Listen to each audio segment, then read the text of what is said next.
Berdasarkan hasil penyelidikan polisi dan pemeriksaan saksi yang melihat kejadian, kebakaran berawal dari lantai 1 yang digunakan sebagai industri rumahan pembuatan bantal guling dan reparasi sofa sehingga api cepat membesar. Istri pemilik ruko bersama 3 anaknya serta 1 orang cucu ditemukan tewas terbakar. Sementara 4 pekerja berhasil selamat namun masih menjalani perawatan di Rumah Sakit Pelamonia, Makassar.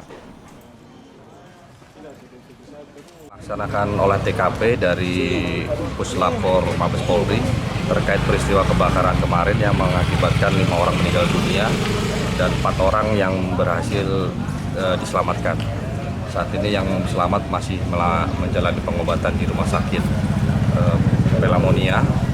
Terus kemudian hasil olah TKP kemarin hasil dugaan sementara akibat hubungan pendek arus listrik.